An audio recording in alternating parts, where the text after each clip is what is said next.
Patuakhali launch ছেড়ে দিছে, Patuakhali launch নাই। কি একটা অবস্থা, লঞ্চে বাইক উঠাইতে যায় লোকটা হচ্ছে নদীর ভিতরে পড়ে গেছে, ভালো পরিমাণে ব্যথা পাইছে। ইস।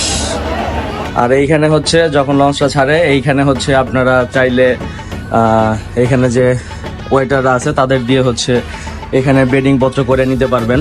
না জিনিস খেয়াল করছিস কি, আমরা উঠছি এই লঞ্চে, হ্যাঁ বিশেষ করে আমার কথা বলতেছি আমি, হ্যাঁ আর সুন্দর সুন্দর মেয়েরা সব উঠছে ওই লঞ্চে। আসলেই তো, এইভাবে তো ভেবে দেখি নাই। হ্যালো এভরিওয়ান, আসসালামু আলাইকুম। কেমন আছেন সবাই? আশা করি সবাই অনেক অনেক বেশি ভালো আছেন। Welcome to another brand new video. So আজকের ভিডিওটা হচ্ছে সবচেয়ে বেশি ইন্টারেস্টিং হতে যাইতেছে, কারণ লাইফে ফার্স্ট টাইম হচ্ছে আমি লঞ্চ জার্নি করতে যাইতেছি। লঞ্চ জার্নিতে কি কি করতেছি সো এই ভিডিওতে থাকবে সব details. So let's get started. প্রথমে আমরা চলে আসলাম দিয়াবাড়িতে মেট্রো রেল স্টেশনে। মেট্রো রেল বেছে নেওয়ার একটাই উদ্দেশ্য, যাতে খুব দ্রুত আমরা সদরঘাটে পৌঁছাইতে পারি এবং পটুয়াখালীর যে লঞ্চটা আছে ওইটা ধরতে পারি। তাই লাইনে দাঁড়ানোর ঝামেলা বাদ দিয়ে আমরা র্যাপিড পাস ব্যবহার করে মেট্রো রেল স্টেশনে প্রবেশ করলাম। ঠিক 2 মিনিট অপেক্ষা করার পর একদম খালি একটা ট্রেন আসলো আমাদের নিয়ে যাওয়ার উদ্দেশ্যে। মেট্রো রেলে ওঠার সাথে সাথে একটা জিনিস আপনাকে অবশ্যই মাথায় রাখতে হবে, আর সেটা হচ্ছে যত তাড়াতাড়ি আপনি সিটে বসবেন তত তাড়াতাড়ি ভালো। যদি 1 সেকেন্ডও আপনার লেট করে ফেলেন তাহলে আপনার সিটটা চলে যাবে হচ্ছে অন্যজনের পাছার দখলে। সঠিক বলেছেন ভাই, আমরা কোনো রিস্ক না নিয়ে তাড়াতাড়ি আমাদের সিটটা দখল করে ফেললাম। অ্যান্ড বাই দ্য ওয়ে, আমার আজকের ট্যুরের পার্টনার হচ্ছে আমার ফ্রেন্ড শুভ। যদিও তার নাম শুভ, কিন্তু তার সাথে যেসব কাজকর্ম হয় তার সবকিছুই একদমই অশুভ। এনিওয়ে, তারপর খুব অল্প সময়ের মধ্যে আমরা চলে আসলাম সদরঘাটে। তারপর জনপ্রতি 10 টাকা দিয়ে টিকিট কেটে আমরা টার্মিনালের ভিতরে প্রবেশ করলাম।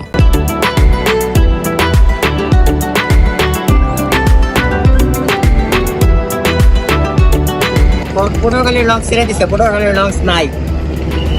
পটুয়াখালীর লঞ্চ অলরেডি ছেড়ে দিছে। কোনটা? ওইটা?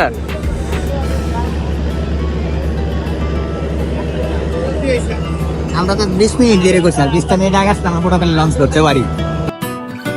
আনফরচুনেটলি আমরা 20 মিনিট লেট করে আসায় পটুয়াখালীর লঞ্চটা ধরতে পারলাম না। বাট আমরা কিন্তু এইখানেই হাল ছাড়বো না, যেভাবেই হোক আজকে আমরা লঞ্চ ভ্রমণ করে ছাড়বই। তাই আমরা সিদ্ধান্ত নিলাম বরিশালের লঞ্চে করে বরিশাল পর্যন্ত যাব। তারপরে সিলেক্ট করলাম বরিশালগামী সুন্দরতম একটি লঞ্চ মানামি। এই মানামি লঞ্চটা সিলেক্ট করার একটাই কারণ, সেইটা হচ্ছে এই লঞ্চের সৌন্দর্য। সাথে সাথে এই লঞ্চের খাবারটাও তুলনামূলক অন্যান্য লঞ্চ থেকে far better.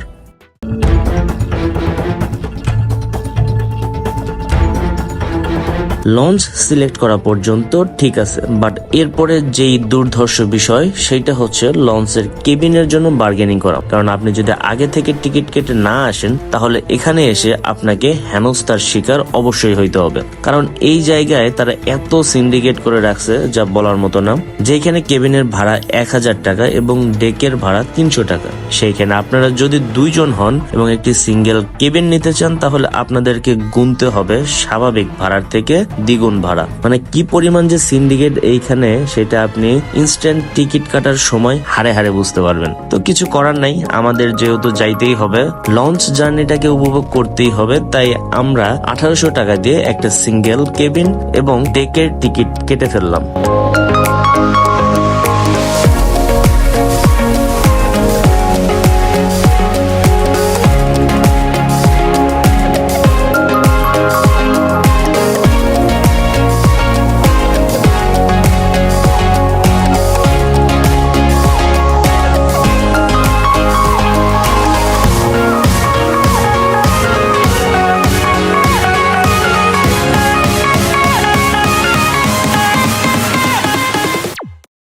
So let's introduce our cabin room.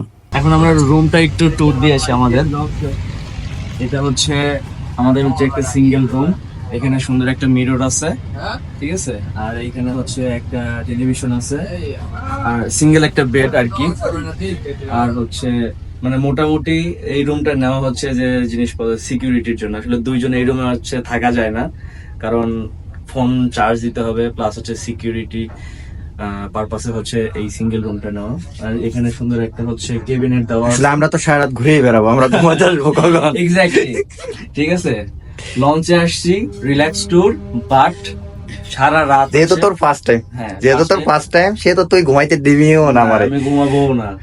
যদি অন্য কেউ থাকতো তাহলে দুজনে তোরা ছেড়ে দিতে পারতাম, যেহেতু কেউ নাই তুই আমারই জ্বালাবি আমি জানি, অতএব ঠিক আছে। ডাবল কেবিন নিয়ে কোনো লাভও ছিল না। ইয়েস, সবচেয়ে বড় জিনিস হচ্ছে বাইরের যে ওয়েদার, হ্যাঁ মানে লঞ্চটা যখন ছাড়বে, মানে একদম ফ্রন্টে গিয়ে টাইটানিক মুভির যে সিনটা আছে, ঠিক আছে, জাস্ট একজন যদি থাকতো তাকে নিয়ে হচ্ছে এই ভিডিওটা আমি করতে পারতাম, আর আমি সিঙ্গেল মানুষ কি করব? বাট আফসোস নেই কেউ। আল্লাহ, ভাবছিলাম এখানে তাক আছে কিন্তু এটা সিঙ্গেল ইয়া। যাই হোক, এখানে দুটো হ্যাঙ্গার আছে, ভালো মোটামুটি। আর এইখানে হচ্ছে একটা পানির জগ আর জগ। একটা গ্লাস আছে। আচ্ছা, মায়ামির তো আগে একটা করে ব্রাশ দিত, একটা করে টুথব্রাশ দিত, মানে সিঙ্গেল রুমে একটা করে প্রোভাইড করতে হবে। এখন এগুলো নাই কেন? একটা করে টিস্যুর এটা বক্স নাই, থাকতো। এখন হয়তো মানুষের আনাগোনা বেশি হয়ে গেছে। শোন, প্রথম প্রথম হচ্ছে সবকিছুই ভাল লাগে, তারপরে আস্তে আস্তে মানুষের চাহিদায় আস্তে আস্তে কমতে থাকে, ঠিক আছে, সেটা সব ক্ষেত্রেই। আমরা আর গভীরে না যাই, ঠিক আছে গাইস। আর এটা হচ্ছে আমাদের সুন্দর একটা মিরর। ও ইয়ে, জোস। এটা ফ্যান, ভালো। একা থাকার জন্য আসলে এটা আর কি মানে পারফেক্ট একটা প্লেস।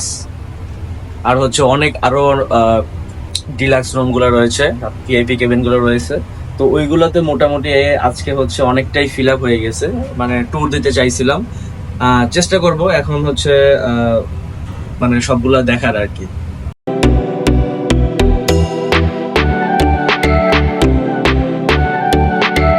তারপর আমরা রুমে ব্যাগ ট্যাগ রেখে বের হয়ে গেলাম পুরো লঞ্চটা ঘুরে দেখতে। এর আগে আমি একদিন সদরঘাটে এসেছিলাম লঞ্চগুলো পরিদর্শনের জন্য, এবং ওই দিনই আমার মনের ভিতর একটা ইচ্ছা জেগেছিল যে আমি এই মানামি লঞ্চে করে একটা ট্যুর দিব। কারণ এই লঞ্চটা আমার এতটা ভালো লেগেছিল, কারণ এর ডেকোরেশনটা এতটা সুন্দর যে অলরেডি আমরা একটা প্ল্যান করে ফেলেছি, এবং আজকে সেই প্ল্যানটা হচ্ছে আমরা এক্সিকিউট করতে যাচ্ছি ইনশাল্লাহ। বরিশালের লঞ্চে যাওয়ার পথে লঞ্চের ভিতরে আপনারা পেয়ে যাবেন এই চিরা মাখা, সাথে হচ্ছে নারিকেল। এই জিনিসটা যদি আপনি লঞ্চে উঠে না খান তাহলে আপনার লঞ্চ জার্নিটাই একদমই বৃথা। মানুষ মরে গেছে, হ্যাঁ। আমরা চিড়ে নারকেল খাইতে খাইতে হঠাৎ করেই খেয়াল করলাম লঞ্চে একজন ব্যক্তি বাইক নিয়ে লঞ্চে ওঠার সময় নদীতে পড়ে গেছে। দেখলাম লোকটা খুব ভালো পরিমাণে ব্যথা পাইছে। আপনারা যারা বাইক লঞ্চে উঠাবেন অবশ্যই কেয়ারফুলি লঞ্চে ওঠার চেষ্টা করবেন। কখনোই চালিয়ে লঞ্চে ওঠার চেষ্টা করবেন না, কারণ এই ব্যক্তিটা চালিয়ে উঠতে গিয়েই কিন্তু লঞ্চ থেকে নদীতে পড়ে গেছে। তাই আপনারা খুব সুন্দরভাবে ধীরস্থিরভাবে লঞ্চে বাইক উঠাবেন, কারণ একটু সময়ের জন্যও আপনার অনেক বড় ক্ষতি হয়ে যাইতে পারে। এখন আমরা চলে যাব ফোর্থ ফ্লোরে, এবং ফোর্থ ফ্লোরে কি কি আছে সেইটা আমরা এখন এক্সপ্লোর করব। তো এই যে আমার পিছনের যে গেট, এই গেটটা হচ্ছে লক করা। তো আমরা এখন সামনের দিক দিয়ে ঘুরে একদম সামনের ডেকে যাব। আর এই যে দেখতে পাইতেছেন বেডিং পত্রগুলো, এটা হচ্ছে মূলত এইখানকার ওয়েটার বা যারা হচ্ছে স্টাফ আছে তাদের জন্য এই বেডিং। কিন্তু এই বেডিং পত্রগুলো হচ্ছে ভাড়া দেওয়া হয়, তাও আবার লুকায়িত ভাবে, যখন লঞ্চটা ছেড়ে যায় তারপরে। আসলে বাংলাদেশে সবকিছুই সম্ভব। এরপরে আমরা চলে আসলাম হচ্ছে ফোর্থ ফ্লোরের একদম সামনের যে সাইডটাতে। আর এই সামনের যে সাইডে যে কেবিনটা দেখতে পাইতেছেন, এই কেবিনের ভিতরে রয়েছে পুরো লঞ্চটাকে চালানোর সরঞ্জাম, অর্থাৎ এইটা হচ্ছে ড্রাইভারের কক্ষ, যেইটা পুরো লঞ্চটাকে এইখান থেকে হচ্ছে নিয়ন্ত্রণ করা হয়।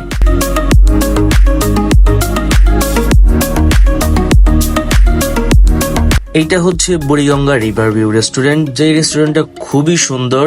এর ইন্টেরিয়রটা হচ্ছে অস্থির লেভেলের। আর এই রেস্টুরেন্টের যিনি মালিক, আর আমরা যে লঞ্চে যাচ্ছি মানামি, তারও মালিক সেম, অর্থাৎ একজনই হচ্ছে রেস্টুরেন্টের মালিক প্লাস হচ্ছে লঞ্চের মালিক। তার মানে বুঝেন কি বড় লোকস।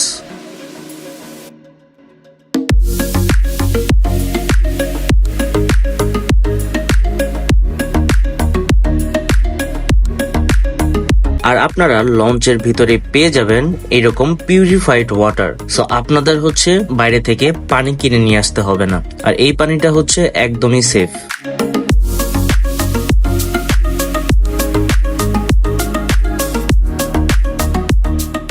এই মানামি লঞ্চটা দেখতে যেমন সুন্দর, এর ইন্টেরিয়রটাও অসম্ভব রকমের সুন্দর, সাথে করে এর বাথরুমগুলো অনেক পরিষ্কার, আর প্রত্যেকটা বেসিনের সামনে রয়েছে হ্যান্ড ওয়াশ এবং automated hand dryer, which is actually very nice and attractive. কারণ অনেক বড় বড় রেস্টুরেন্ট গুলোতে দেখবেন যে হ্যান্ড ড্রায়ার গুলো ঠিক মতো কাজ করে না, বাট এই লঞ্চের হ্যান্ড ড্রায়ারটা একদম পারফেক্টলি কাজ করতেছে।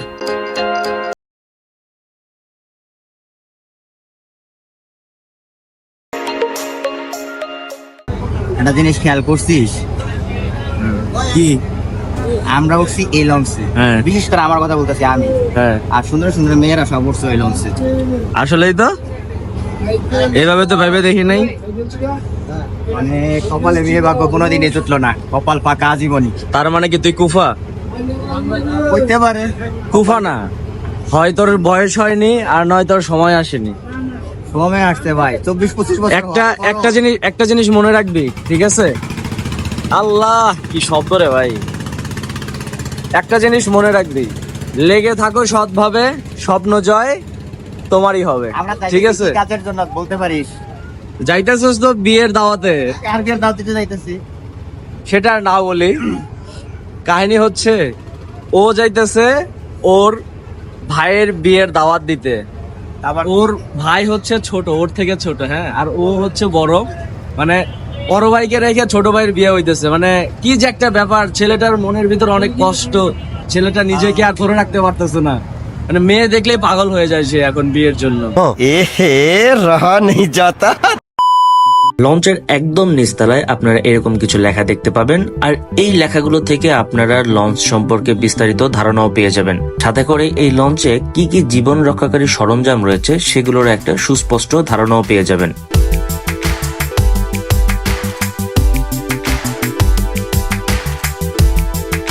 এখন আমরা এক্সপ্লোর করব এই পুরো ডেকটাকে। আজকের ডেকে প্রায় মোটামুটি অনেক লোক, মোটামুটি ডেকটা একদমই ভর্তি।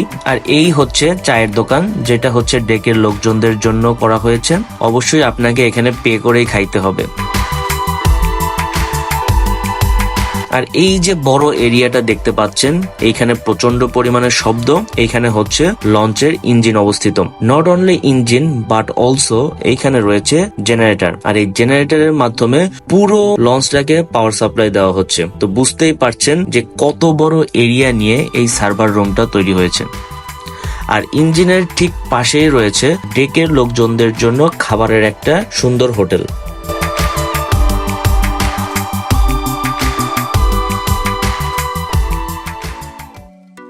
লঞ্চটা ঘুরে দেখতে দেখতে ইতিমধ্যে লঞ্চটা ছাড়ার সময় হয়ে গিয়েছে। লঞ্চটা ছাড়ার পূর্বে যেসব লোকজন ফেরি করে বিভিন্ন খাবার বিক্রি করতেছিল তাদের সবাইকে একে একে নামিয়ে দেওয়া হচ্ছিল, এবং সাথে করে লঞ্চে ওঠার যে মইটা রয়েছে সেটাও তুলে ফেলা হচ্ছিল।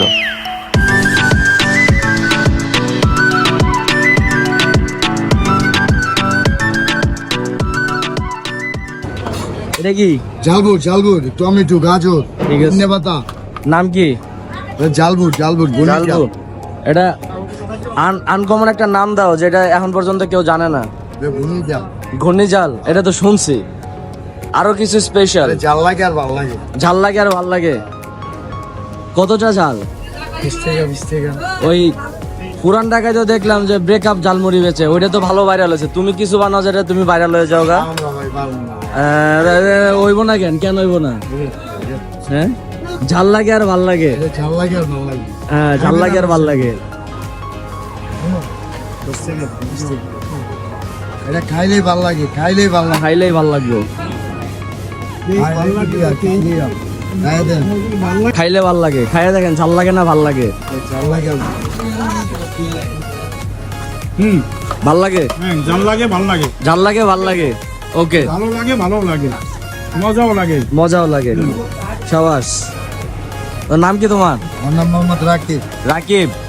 তুমি কি এখন যাইবা বরিশাল? না, বরিশাল যাব না, আমার দেশের বাড়ি বরিশাল। আমি থাকি মুন্সিগঞ্জ। মুন্সিগঞ্জ। তো নামবা না? ছাইড়া দিব তো। লাভ দিবা?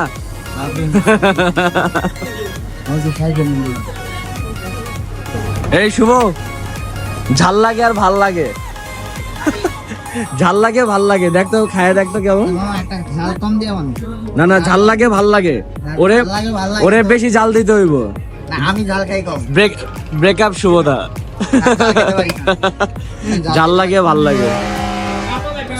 আমার ঝাল কম কিন্তু ঝাল কম। এটা দাও, এটা দাও। কাটা একটা দাও, কাটা একটা দাও। চলো ছেড়ে দে কোন খাও এটা হচ্ছে সেই আকিব ভাইয়ের ঝাল লাগে আর ভালো লাগে। দাও, এটা 10 টাকা দাও। আরে এটা খায়া দেখ আগে, খাইয়া দেন খায়া দেখ, ভাল লাগলে আবার নিবি, মই দেন ঠিক আছে? দুইজনে দেন খায়া দেখি। ধরেন ভাইয়া টাকাটা দেন। ঝাল লাগে আর ভাল লাগে, খায়া দেখি। দুজন বসে না তুমি আর না আছে খুব বেশি ঝাল নাই, বাট পাটা কত লাগে দেখছিস? খাইতে আছে মোটামুটি, বাট কালকে দেখার পরে হাইজেনিক না একটু। যদি আপনার বডির ইমিউনিটি ভালো থাকে তাইলে আপনি খাইতে পারেন, আদারওয়াইজ এটা খাওয়ার দরকার নাই। তারপর লঞ্চটা তার গন্তব্যের উদ্দেশ্যে ছেড়ে দিল, আর এর মধ্যে দিয়েই আমাদের বরিশালের উদ্দেশ্যে যাত্রাটা শুরু হয়ে গেল। আর সবচেয়ে সৌন্দর্যতম দৃশ্য ছিল একদম নদীর মাঝখান থেকে লঞ্চের ভিতর থেকে রিভার ভিউ সাইড থেকে যখন আমরা আকাশের সম্পূর্ণ চাঁদটাকে উপভোগ করতেছিলাম, সাথে করে হালকা একটা বাতাস আমাদের গায়ে এসে লাগতেছিল, যা আসলে ভাষায় প্রকাশ করার মতো না। যতক্ষণ বাইরে ছিলাম ততক্ষণ মনে হচ্ছিল যে একটা শীতল পরশ আমাকে স্পর্শ করে যাচ্ছে। এত সুন্দর ফিলিংস এর আগে কখনো আমি পাই নাই। সুবহানাল্লাহ। এর কারণে হয়তো মানুষ লঞ্চ জার্নিটাকে বেস্ট জার্নি হিসেবে বিবেচনা করে। আপনারা যদি কেউ লঞ্চ জার্নি করে না থাকেন, অবশ্যই অভিজ্ঞতা নেওয়ার জন্য হলেও জীবনে একবার লঞ্চ জার্নি করবেন। আশা করি অনেক ভালো লাগবে।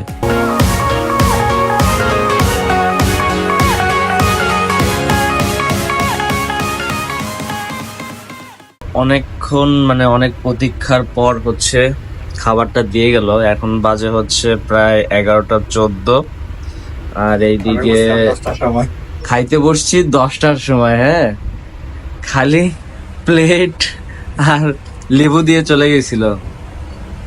এখন বাজে 11টা, 1 ঘন্টা পরে এসে হচ্ছে ভাত তরকারি আর ডালটা দিয়ে গেল। মানে এইদিকে ক্ষুধায় পেটের ভিতরে মনে হয় যে ইঁদুর দৌড়াইতেছে। মেনুতে আছে হচ্ছে আলু ভর্তা, আলু ভর্তা, চিংড়ি ভর্তা, চিংড়ি ভর্তা, ভাত, মুরগি, পোয়া মাছ, আর সবচেয়ে বিখ্যাত স্পেশাল। বরিশালের লঞ্চের ডাল।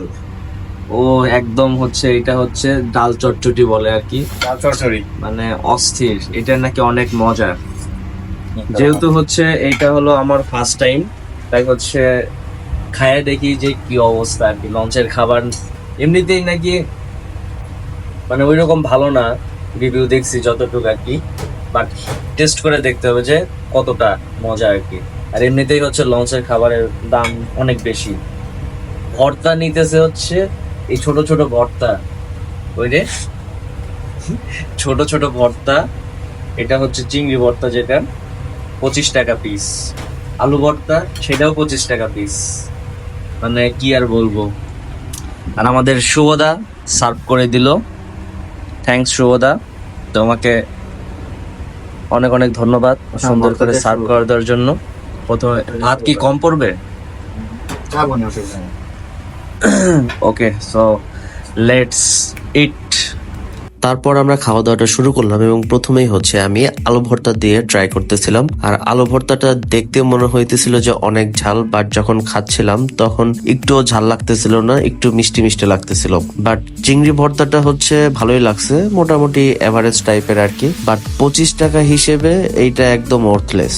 আর সবচেয়ে মজার জিনিসটা ছিল এখানকার ডাল চচ্চটিটা একদম বেস্ট ছিল। মনে হইতেছিল যে এই যে আমরা তরকারি নিছি, মাছ আর মাংসটা নিছি, এইটা ফেরত দিয়ে আমরা শুধু ডাল আর আলু ভর্তা দিয়ে আর চিংড়ি ভর্তা দিয়েই মনে হইতেছিল যে 3-4 প্লেট খাইয়ে ফেলতে পারবো, এত মজা ছিল ডালটা। সো বেশি কথা না বলে আমরা এখন খাওয়া দাওয়ায় মনোযোগ দিই। দেখা হচ্ছে খাওয়া দাওয়ার পরে।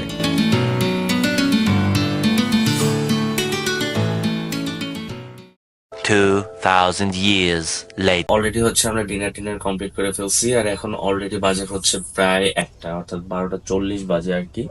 তো এইদিকে হচ্ছে একটু বাইরে গেছিলাম, ভাবলাম যে একটু বাইরে দিয়ে একটু ঘুরে আসি বা একটু কফি খাবো, একটু এনজয় করবো আর কি রাতের বেলা ওয়েদারটা। কিন্তু ডিনার করার পরে সারাদিন অনেক পরিশ্রম করছি, দ্যাটস ওয়াই হচ্ছে শরীরে একটু এনার্জি অবশিষ্ট নাই যে একটু বাইরে বসে থাকবো আর কি। ঠিক আছে, মানে এত ঘুম পাইতেছে যে কি আর বলবো। তো যাই হোক, তো আমার ফ্রেন্ড অলরেডি এই যে ঘুমাইতেছে। হাই শুভদা, ঘুমাইছো? এই শুভ, ঘুমাইছোস? ওর নাক ডেকে অলরেডি ঘুমানো শুরু করে দিছে। যাই হোক, আমি হচ্ছে ঘুমায় পড়বো, কারণ আমার চোখটাকে আমি নিজে আর খুলে রাখতে পারতেছি না। যাই হোক, দেখা হবে হচ্ছে সকালবেলায়। এখন আপাতত good night. The next day, morning.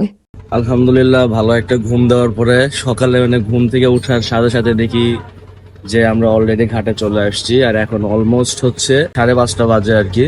আমরা অলরেডি হচ্ছে বরিশাল ঘাটে চলে আসছি।